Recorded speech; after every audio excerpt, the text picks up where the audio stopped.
friends and foes. Welcome to Art Book Club. My name is Stephanie Scott. Today I've got my co-host, Visual Nomad Jen, here on the podcast, and we have Art Book Club today. And this month we read The Entanglement by Alva Noe. I have a lot of thoughts about this book. I don't know if I could describe it into like a very simple term, but I liked it. It was good. Did you read the book? Did you finish the book? I did finish the book. Nice. But in transparency, I did skip over a lot of the second half of the book.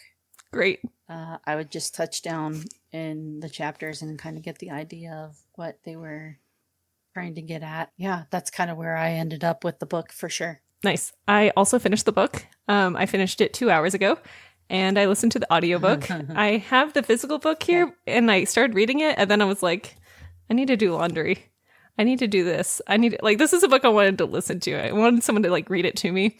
And I'm so glad I was able to get the audiobook from the library because I think I would have struggled just reading the text version. I don't know. Sometimes that's just how my brain works.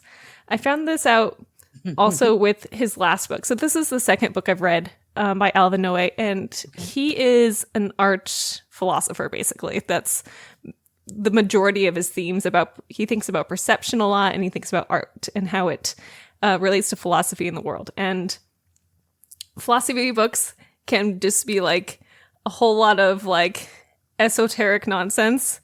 At least if you don't understand what's going on, that's what it feels like. And so the fact that I chose a philosophy book for Art Book Club felt like a nice change in some of the other books that we've read in the past. It felt like, I'm like, this is something that I kind of think about the things he talks about in these books just on my own, but it was nice to have someone to really dive in and really spell it out. And yeah, I liked this book. I didn't necessarily understand all of the references that he talked about throughout the entire book, but I did feel like he explained them enough that I was like, okay, I can understand the concepts he's talking about. When you're picking up this book, I don't think you need to be a philosopher in order to understand what's happening. I think you can just be an artist and get the points across that he's talking about in this book. Agreed. Yeah. Because I know a lot of philosophy books out there.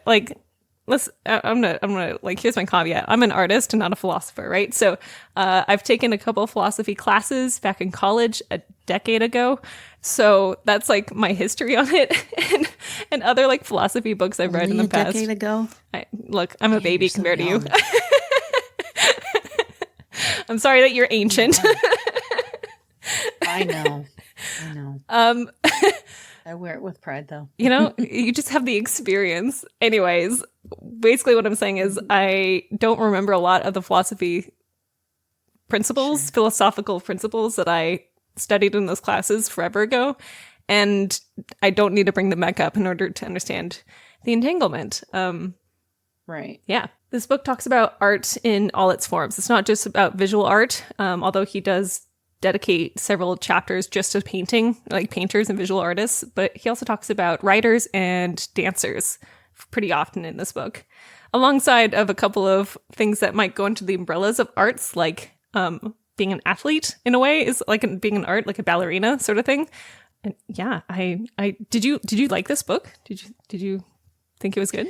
So last night I was like, do I really want to attempt to finish this book? Okay, yeah. Because it felt very long-winded to me. Mm-hmm. I was like, I get the point that they're trying to get across, but it seems like they just like to hear themselves talk. So I know you and I had talked yesterday briefly about the fact that there were a lot of run-on sentences in this book. It's true. They just go more on. Than I have ever seen in my life. Every sentence was a run-on sentence. If it didn't have 3 commas in it, it wasn't going in this book. So we should do a comma count. So I mean, so yeah, that's kind of where I was at, and I felt like they were trying to use every big word they've ever learned in their life in this book, at least once, if not more. Wow. Which I don't have a problem with using big words when it's appropriate. Like if it just like is adding another word to add another word to fill Mm-hmm. out a book. Like sometimes, like if you want me to understand philosophy in the terms that you're trying to get across to me, don't use your $10 words. Like, I'm sorry. Like, Okay, I hear you. to to me, like if you're trying to reach a mass, like I can handle it. I don't have a problem with it, but I don't think at mass people are willing to sit around long enough to navigate the wordiness of this book to actually get the good points that they've put in here. Because there are some great points. I think for me, it brings up a question that I know I find myself asking myself all the time, and one that, questions the validity of being a painter. Mm. And I think that they do a great job of laying out how art is entangled in our life and how it works in a cyclical fashion to feed itself. And why it's not just looking at a picture, why there is more to this than just that. Yeah. It is not only that, but there is so much more to it than, like, that is a small portion of what is actually going on in that moment for the person that is viewing whatever, artistic expression somebody has put out there. So, yeah, like, I liked the book, but I do have that, like, I don't know that I would recommend it to somebody just because it's extremely wordy. Like, I would probably just be like, let me summarize it for you, or go get some Cliff's Notes, because I think you'll appreciate it more if you do that. But that was me. In Alva Noe's defense, this is kind of just how he talks. So a couple of weeks ago, I was like, I'm going to go look up to see if there's any other podcasts that have covered either this book or his previous books and might have him on as a guest, right? And he just uses the $10 words all the time. That's just how he talks. And so I don't think that this is the author trying to be like pretentious, but I think this is just like his own speech patterns. And I think this is very common in philosophy books. He was like this in his last book, and I think other philosophy books are like this. So I agree with you there. Like if I knew someone was not going to like sit down and like pull out their dictionary every once in a while to get through this book, I wouldn't recommend it to them. But if they were familiar with philosophy books, I'd be like, this is pretty standard. I think for me, it's like if you're talking to your contemporaries, then that belongs in a different kind of, that's more of a paper. That's not a book. Yeah, I feel like that is a thesis paper or, something like that, to that extent of it's more of an educational paper as opposed to a book that I'm trying to mass market. You know? Totally. I feel like this book is definitely directed at people who like to read philosophy versus artists. And that's okay if that's what it is. But yes, it was interesting to see this like at the bookstore. I didn't order this online. I saw it at the store and I was like, oh, I wonder. It was like in the art section. I was like, wonder what this is going to be about. Yeah, it's funny. It's interesting how that changes. I wonder what the same book would have been like if it was directed specifically towards artists and if it would be more successful in its sales. But that's not what this podcast is about. Yeah, let's go into some of the points that came up during the book. I took a lot of notes here, and I took there's some quotations that I really liked in this book, but just like starting out, I don't usually like the first, not dedication, but like the first quote in a book, if there is one, and this one has one, and I was like, oh, I like this, and I feel like this actually really resembles to what this whole book is about and what it's like. And anyways, I'm going to read it out. It's a Chinese proverb. And it says, if you want to see something new, walk the same path every day. And I feel like that really sums up what the Entanglement is about how, it says so right here I'm going to point right there on the cover, how art and philosophy makes us who we are, but how they can't be separated. And I I don't know. I really liked this book. I didn't think I was going to like this book as much as I did. And I'm also with you in the fact that I skipped a lot of part 3. I just like kind of like zoned out and listened to it. And I was like, whatever.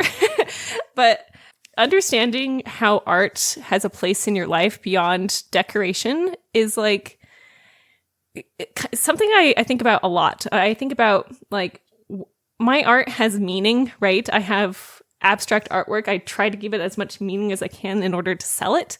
And I'm trying to, wrestle with different topics and like go through different stages of my life and the feelings, stuff like that. It's a way for me to express myself essentially. And I like the idea that came up here. And I've heard this before, but I liked it even more so in the Entanglement, that when you've made something, when you've made what Alva is going to call a strange tool, which is artwork, something that helps you organize your thoughts and organize your feelings into something that you can discover and categorize and like makes you feel good. And then you release it into the world, it becomes the world's thing to organize and to look at. And I just really love the pressure that comes off of the maker, the artist, of knowing I can make something just to make it, and someone else is going to feel something about it when they see it. And I don't have to direct that for them to have an experience, even if it's negative. Did you ever get that? Did you get any of that from the book? Yeah. That's kind of what I was alluding to at the beginning of this, was that, as artists, we're told that what we do is a luxury as far as painting is concerned. Right. You create a luxury. It doesn't have that value. It's an extra, superfluous, extravagant thing. Mm-hmm. And listening to this or reading this, and the fact that in the beginning the author talks about first order and second order practices, and what those are. First order practices are things that are not influenced by anything around us that we see, hear, taste, touch, smell, whatever. And second order are things that we observe that affect first order. And it's in this feedback loop. So it's first order sees what's going on with itself through second order, kind of like a mirror. Mm-hmm.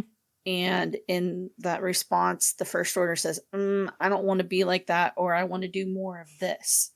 And it changes. And then it continually keeps feeding back on itself. I have a note here that says that the author argues that seeing is believing. Like you hear people talk about the fact that, you have to see it. The pictures don't do it justice. Mm-hmm. There is something about being in the presence of something that we miss, and being there that affects us differently. Yes, we are affected by the photograph of that thing, but being in its presence is different. They become separated.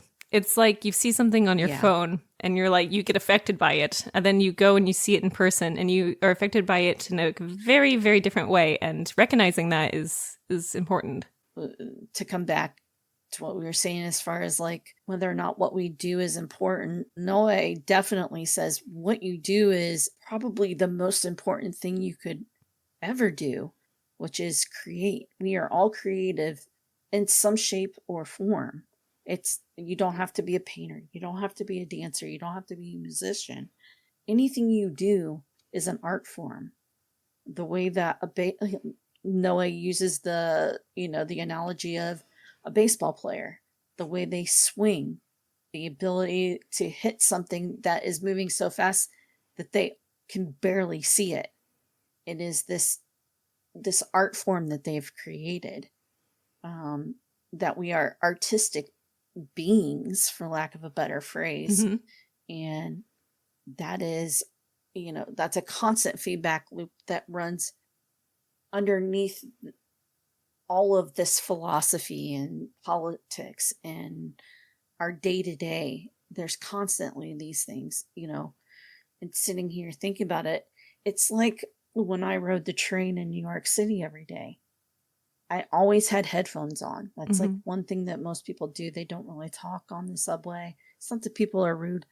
People just decompress on the subway. They're coming from work.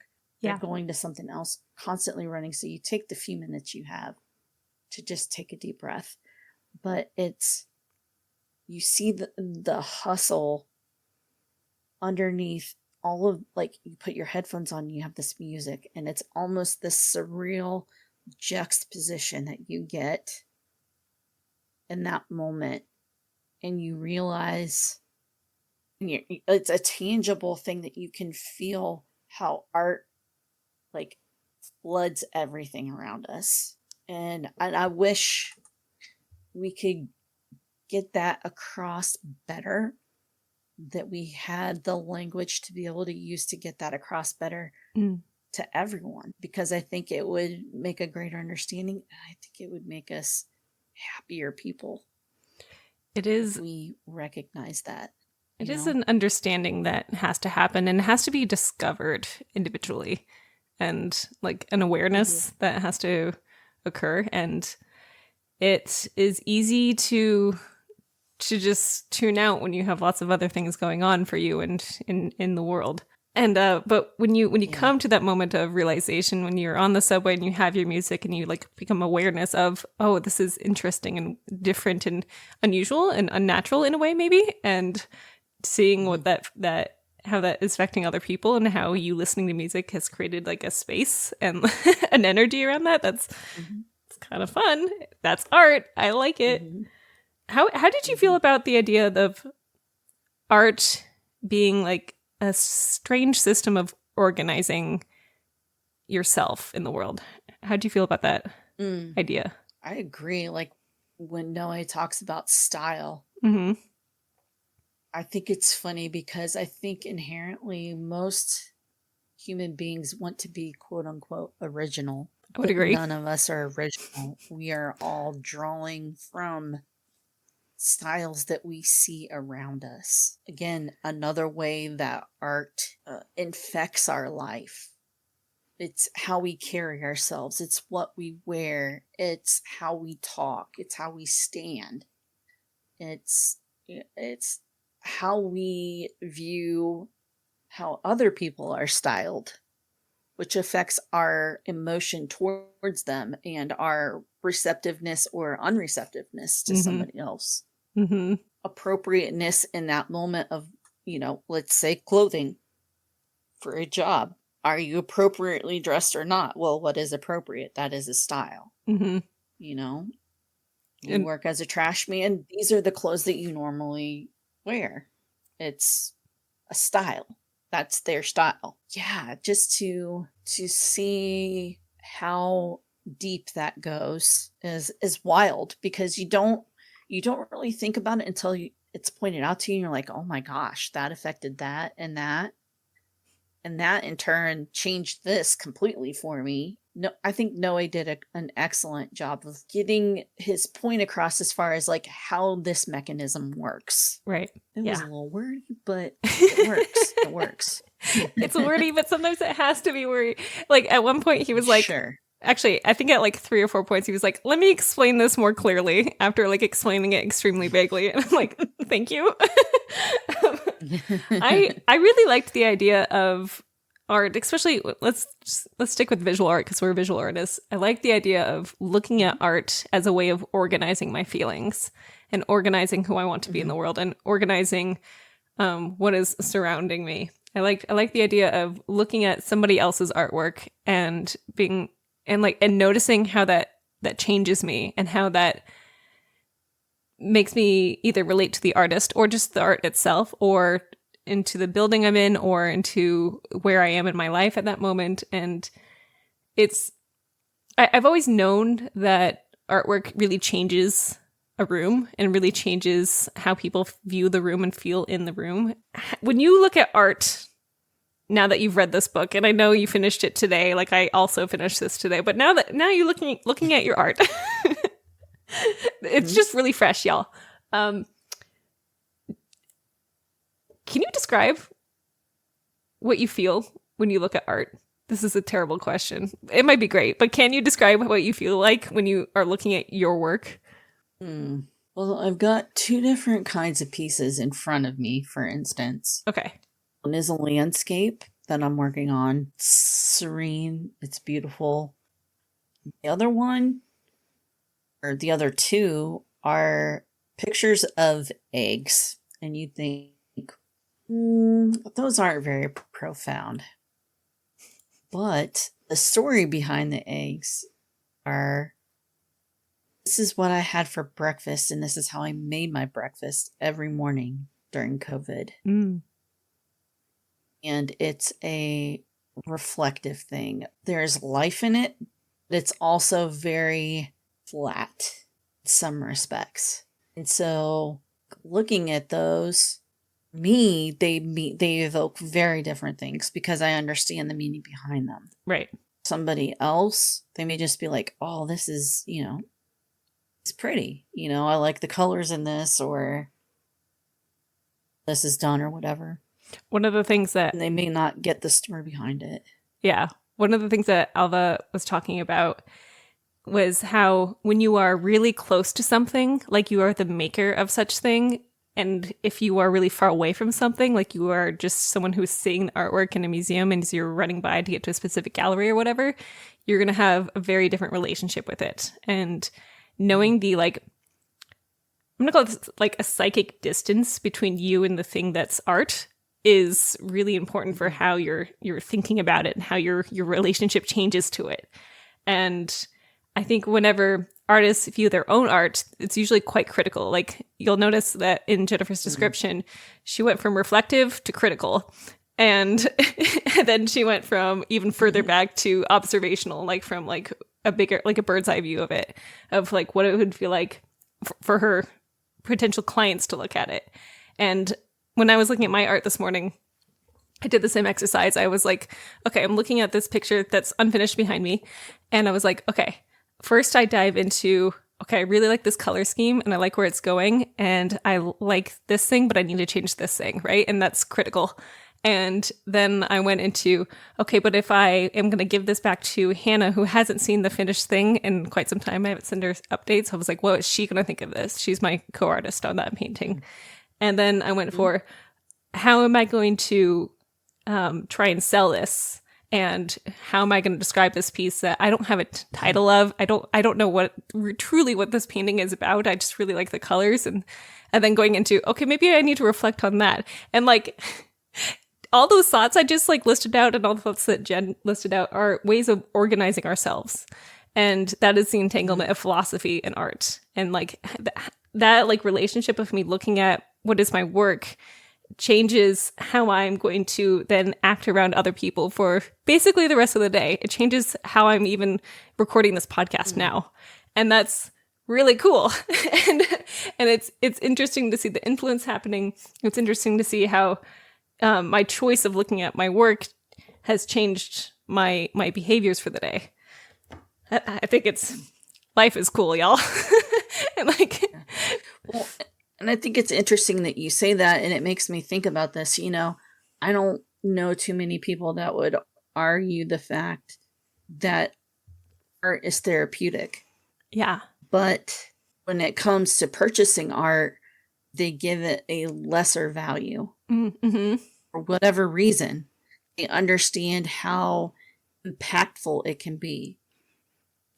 You just can't go to a museum and walk through it and not be moved by something.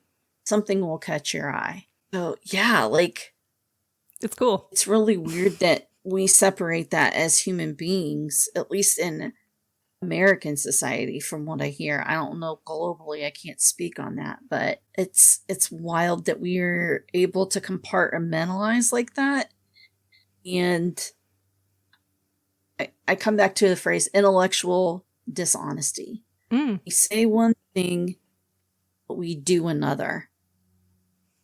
Or we say one thing and then we do what we say we're not supposed to do. Or we'll contradict ourselves in the things that we even say. Yeah. Depending on, where we're at, who we're with, whatever. We may not catch ourselves.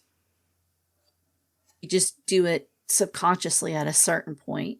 But when you step back and you look at that, you go, oh, wait, I guess I was like at two opposite ends here. Like, how do I resolve this? How do I bring this down? And I think art does that too. Like, I think art very much does that. Like, it could be politically driven. It could not. It just could be, whatever you're thinking about in the moment that it strikes in you. And it makes you sit there and wrestle with whatever you're struggling with at the moment. We all are processing something. There's always something that is at the front of our mind at that moment. Some things take up that space for a longer amount of time. But we all have that moment. And I think, at least for me, art helps me process through that in one way or another.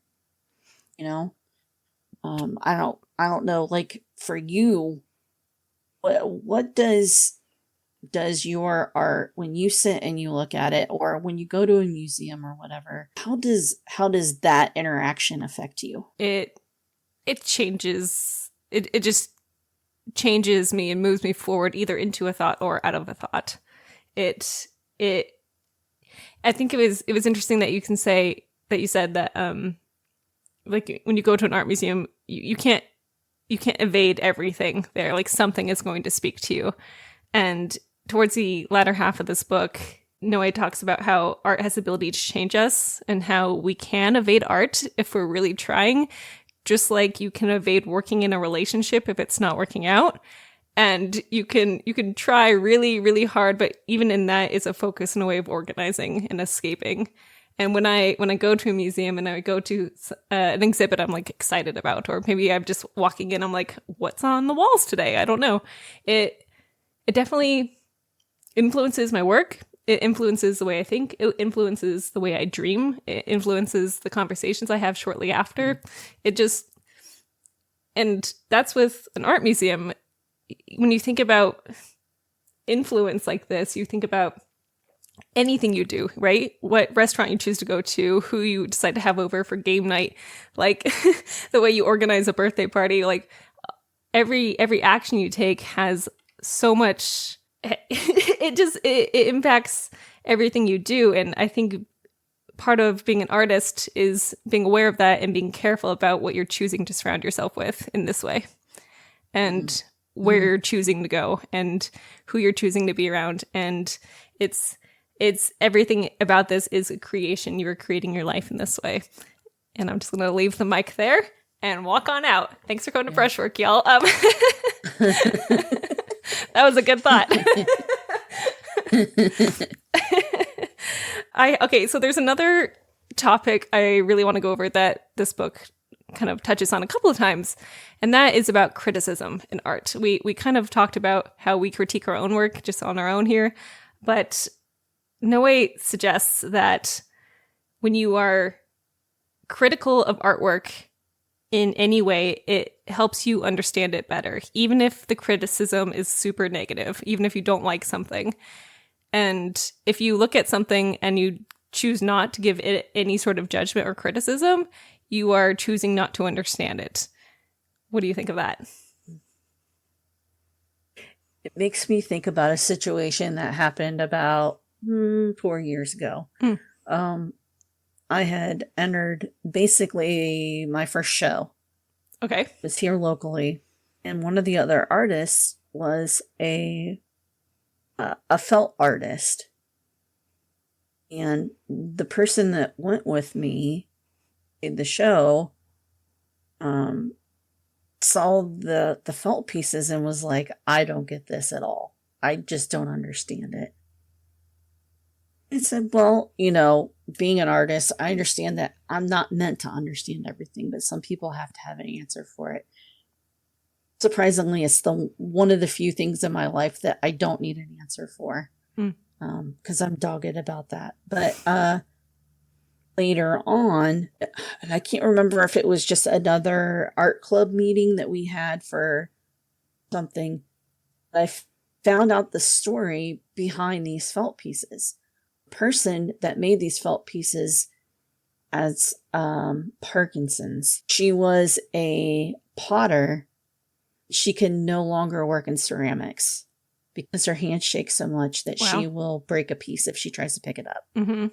So felt affords her the ability to be able to create pots and containers and ceramic or like pieces. Like she does animals, she does all kinds of stuff, buildings, that kind of thing. And it allows her to still be able to express that in a way that it can stay together.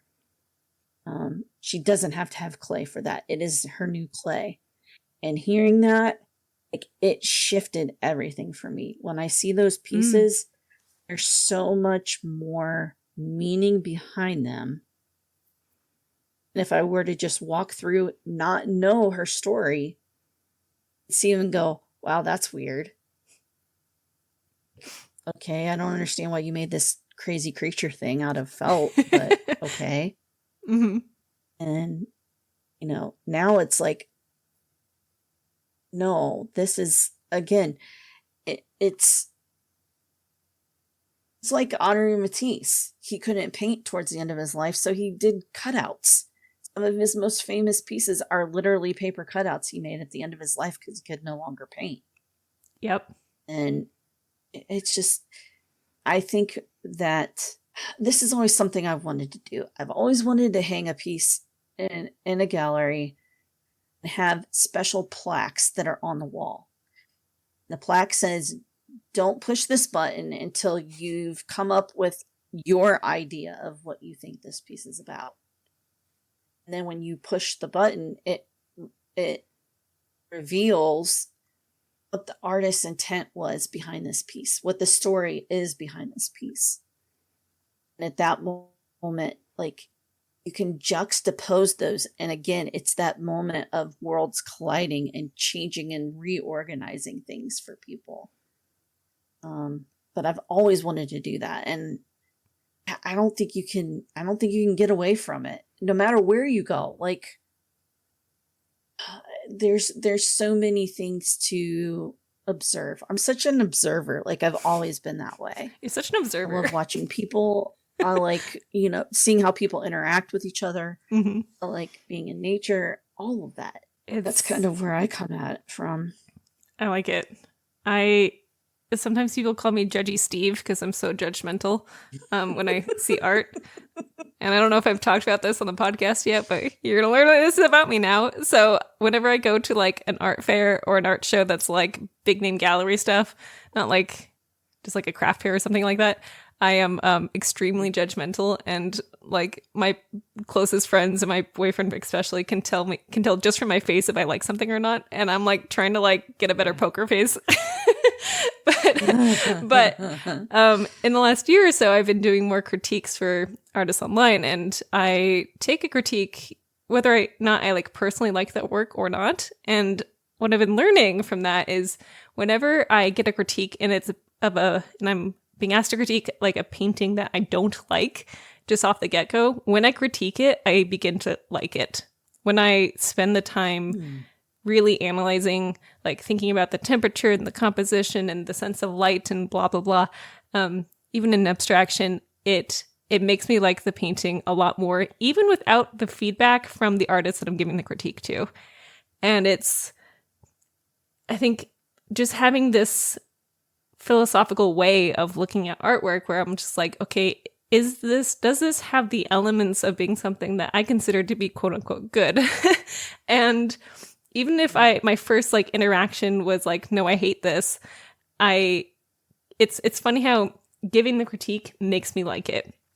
And I think that's something that Noe talks about here, where when you are judgmental in a way that's thoughtful and not just being like, no, this is the worst, it's like it does change your perception of it, and it does make you understand it. And I might not like the painting in its totality at the end of the critique. I might like it just more, but I can still like dislike the piece personally. But I can see where the value is, like not like the tone, but like the like if it's good or not value, right? And and I can see that a little bit more clearly. And that is, it's just something I've been thinking about this year, but this book is like really hit it on the head. I like it. Oh, I have a comment here from someone on Twitch. So Don Leo says, sometimes I don't want to know the artist's reasoning. My take on it is enough, especially if, without prompting, it moves me in some way. Though there are times for good or bad impression, a piece makes me want to learn about the development of the piece. And that's interesting too. Yeah, like sometimes you don't need to know the reasoning for the artist. I think there is, we learned about this 2 books ago, whatever, that like the separation between the art leaving the artist's hands and like being put out into the world are very two different things and two different like ways of looking. And just like, yeah, that's interesting too. Like you don't need to know the story necessarily. Although I do like your idea of having to push a button in order to move forward and like forced understanding. But it is fascinating to see what your impressions are without being told what it actually means in the first place. Yeah. That's good too. Yeah. And, you know, like you said, you know, like separating the artist from the piece and not necessarily needing to understand why. I think Basquiat is a perfect example of this, at least in my mind. He was asked, you know, the words that are on his pieces, why did he choose those words? Like, how does he come up with that? Right. Well, Basquiat was known to have a television in his studio on at all times. Always had one running. So something would stick out in his mind, what he was hearing, and he would put it on the canvas. And then sometimes it would become an actual, like, pictorial of the word, and sometimes it would just be the word. Mm-hmm. Kind of cool. We don't know why he chose those words. We don't understand the story behind why that. Some of them are, you know, maybe more transparent and understandable, like, oh, okay, this is, you know, pretty much face value. But there's other parts of it that's like, why did Jean-Michel choose that? Like, why? So yeah, I think sometimes you just need to go in and not have an expectation of learning what the other person that created the piece really meant by it. Sometimes you just go in because you want to see beautiful things. It's true. It's true. And like you were saying, as far as like having to critique pieces that you didn't like necessarily, you know, that begs the question, is that because it's such a strong mirror of you as a person that it's hard for you to look at that and really face that? Or is it something else? Like, even if you don't like it aesthetically, what does that say about you? Right? I love that question. So, yeah, that's... It's so good. There's a statement or a quote. I didn't write it down word for word, but here's a general idea. I'm paraphrasing. That's what I'm looking for. I'm going to paraphrase here. But he says that after doing the labor of judging the art, we change what we know and then can finally see. And I love the idea of when you look at artwork, it changes what you know. When you critically look at artwork, it changes who you are. And I think that's cool and magic and fun. It's interesting. Yeah. Basically, how you look at art changes who you are, and it changes your way of thinking, and it changes your mind, and that's the essential. That is what the entanglement is, essentially. And yeah, it's pretty good. I gave this book a 4.5 out of 5. What'd you rate it? Now that I think about it, and we've had the conversation. Right? Okay, like, right? I would probably give it a 4 out of 5. Now that we've criticized it and judged it, we like it more. That was cool. All right, nice. 4 out of 5 from both of us. I'm just saying, if you were like thinking that because even if it was like, if it was that bad of a book, like, how did we come out with that much to talk about? Right? Yeah. I mean, I have to be honest about it. Yeah. Mm-hmm. It's good. You can find The Entanglement at your library. I found this at a bookstore. It's pretty common. There's another book that Alva wrote called Strange Tools. The points of that book are written in this book, so you don't need to buy both. You can just buy The Entanglement or just read The Entanglement, and you'll understand both points. And I feel like that's kind of how philosophers work. They just like, they write one book and then they have more ideas and then they write the next book that is basically like an evolution of the previous book. You just read the most recent one. It's great. Volume 2. Volume 2. Also, I love this cover art and the title is very sexy and I'm just like, you nailed it. Good job.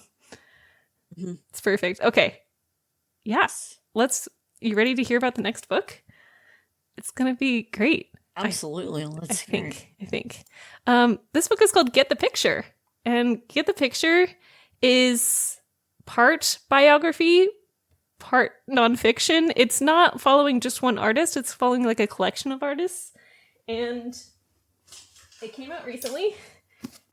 Basically, the author, she goes into a lot of different artistic places. And I think is doing interviews. Or no, it's not interviews. It's written very much like a biography, almost in a novel-y kind of way. And she goes to galleries. She goes to talk to curators. She talks to collectors. She talks to, I think there might be an art fair at some point, people in their studios. It's going to be interesting, I think. Yeah, let's Get the Picture. We're going to read that for May. Was it like 7 Days in the Art World? I think it's going to be similar to that, but a little bit less structured. Okay. Yeah. Okay. Yeah. We'll see. I haven't read it, so if it's bad, that's my fault. Yeah. That's what we're doing. Jennifer, what's up next bad, for you? We'll eviscerate it. We'll judge it and then like it better at the end. Yes, we'll be judgertons here. I'm just gonna knock over my camera and my whole setup. Sorry. Yeah, Jennifer, what's next for you? You got anything you want to announce? You want to talk about? Well, I do have my summer store launch will be in July. Oh, heck yeah. There'll be more information about that. Do visualnomad.com.art and go to the bottom of the homepage and sign up for the newsletter and you'll find out all about it when it's time. For brushwork, I have a couple of interviews coming up. I've got a course review I'm doing for Josie Lewis's art revenue coaching that's coming up. We have Get the Picture next month. It's going to be a hoppin' month for Brushwork Podcast. I'm very, very excited. You can find me at stephaniescott.art. That is me on Instagram, and that's also my website. Yeah, make good choices, everyone. I'll see you next time.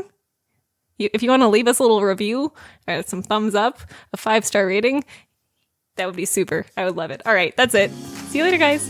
Goodbye. Goodbye. See you later. Toodles. Bye. Bye.